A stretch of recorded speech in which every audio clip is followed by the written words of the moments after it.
Over at Marvel Comics, the X-Men currently have a new base of operations to call home, which is none other than the nation-state of Krakoa. Now, this nation-state is a place where all mutants are welcomed. And when the X-Men formed their governing body called the Quiet Council, they made the grave mistake of letting supervillains sit on the council alongside the heroes of the Marvel Universe.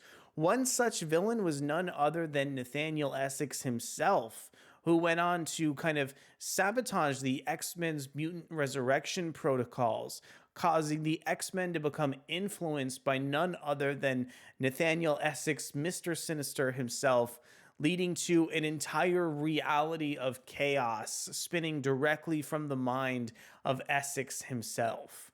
Last week, we got a look at what the Sinister influenced X-Men were up to over in the pages of Immoral X-Men, but today we're going to go ahead and check in on the Resistance with Storm in the Brotherhood of Mutants #2.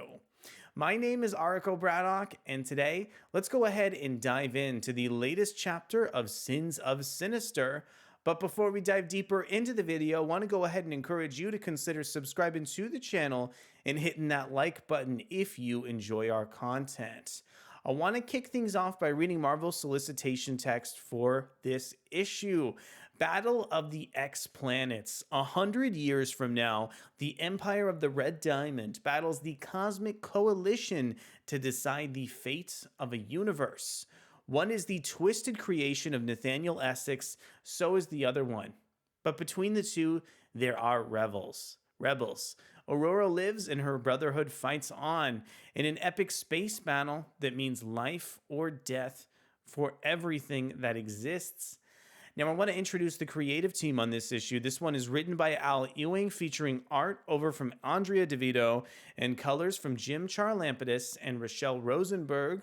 We have letters over from VC's Ariana Maher and design from Jay Bowen. Finally, I want to introduce the cover of the issue, which is illustrated by Leinil and Matt Milla. Here's a look over at Storm and the Brotherhood of Mutants #2. I love this super creepy cover over from Leinil, which I think serves to show how much time has passed for Storm and the Brotherhood of Mutants. Essentially, each issue of Sins of Sinister increases the amount of time that's gone by a factor of 10. And in this second chapter of Storm and the Brotherhood of Mutants, we're taking a look at the Sins of Sinister reality 100 years into the future. Now, as you can imagine, this has led to some really insane kind of status quo revelations and even a bit of a roster change over with kind of the Storm and the Brotherhood of Mutants characters. I think that artist Andrea Di Vito really helps so much in making sure this issue reads streamlined and cohesively. There is so much craziness going on in this second chapter of Storm and the Brotherhood of Mutants. It feels like writer Ewing really kind of pushes the subject matter to the limit, as there's just so many characters and kind of really fascinating corners of the Marvel Universe touched on here. But I think Andrea Di Vito's approach to kind of facial expressions and dynamic characters make this issue read much more cohesively than it would have been if it was sort of illustrated by another artist over at Marvel Comics. I think this issue really starts things off, on an interesting foot as we get a little bit of the kind of, text page of the issue, teasing some of the most recent, plot points over in Storm and the Brotherhood of Mutants, as well as the other Sins of Sinister titles. It really feels like each of these Sins of Sinister chapters have done a great job sort of reinforcing, themselves. And this issue really, delves deep into kind of the status quo as these sort of aged up characters across the kind of xmenred cast is just so kind of interesting and so battle worn throughout this series. Some of the Judgment Day issues over from xmenred felt incredibly climactic and dark, but somehow it feels like Ewing has really managed to sort of one-up himself over with this narrative. This series feels incredibly dark as essentially Storm and her Brotherhood are taking one last fight, one big climactic battle against sort of the rest of the Marvel universe and some of these Sins of Sinister characters.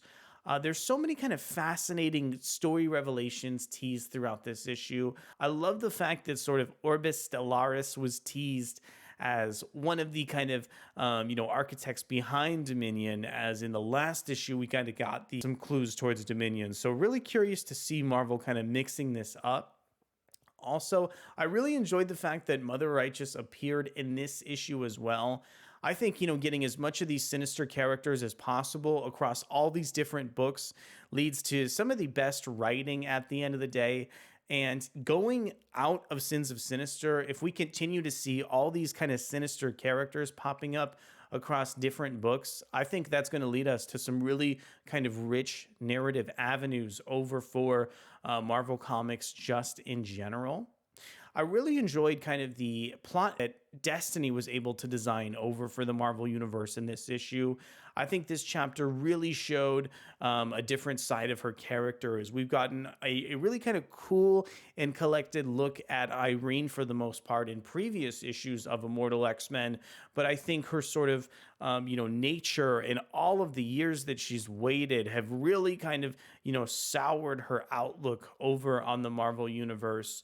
Plus, the way that Cable is so kind of desensitized in this issue, I think is just one of the ways that I think, the Storm in the Brotherhood of Mutants is going to stick out from xmenred, even when we dive back into the main series in the near future. And also, I just think the plotting in this issue as well from Al Ewing really got sort of kind of out of hand and crazy. I think the deeper you get into this issue, the more kind of status quo reveals and plot elements there are. The final page was something that I saw coming, but really wanted to see, and I think had a strong sort of emotional bend to the issue. As great as this chapter is, it really does feel like kind of, so many insane elements of Storm in the Brotherhood of Mutants are going to come out in the final chapter of the series when we were 1,000 years into the world of, Storm in the Brotherhood of Mutants, as well as the Sins of Sinister. And I'm really liking where just, essentially all these plot threads are headed. Orbis Stellaris in particular gets so much kind of plotting throughout this issue, and I really think it's interesting to learn more about him and his relationship with some of the progenitor characters that'll also hopefully go on to enrich the narrative of, some of the other issues as well. I just love the way that Andrea Di Vito is able to capture so many characters on the page, like Hercules, in addition to kind of Nova and Mystique. I feel like, the way that Di Vito is able to draw such a large ensemble cast really helps make the book look kind of special and stand apart from other titles in the Marvel Universe. Also, I do like how Marvel has kind of kept their Sins of Sinister artists fluent across all of the titles. I think it helps gives this event more of a narrative cohesion that it really can utilize due to the fact that the subject matter is so dark and that we're so far into the future with the vast majority of these titles. So at the end of the day here, I'm really enjoying everything that Marvel is doing over on Sins of Sinister. I really like the fact that you can sort of track where all of these books are taking place in Sins of Sinister, as there's some sort of references to the Immortal X-Men and some of the things that happened in this past issue. I love the fact that each issue of the series has been referencing Dominion, and that the Sinister characters like Orbis Stellaris and Mother Righteous have been featured across so many different books in the Marvel Universe. Even when we kind of go out of Sins of Sinister, I can't wait to see all of the narrative influences, kind of inspire the rest of the X-Men's publishing line. So I want to know from you, are you enjoying Sins of Sinister as much as I am? I really think that this event is going to create such a kind of narrative rich, destination for future Marvel writers to embark on. I'm really curious to see kind of how we get into the final stages of Dominion and essentially how this whole thing is going to be wrapped up. Well, I want to thank you guys so much for coming to check out the video, and we'll be back really soon for more excellent comic book content. Thank you guys so much, and I'll see you soon. Bye.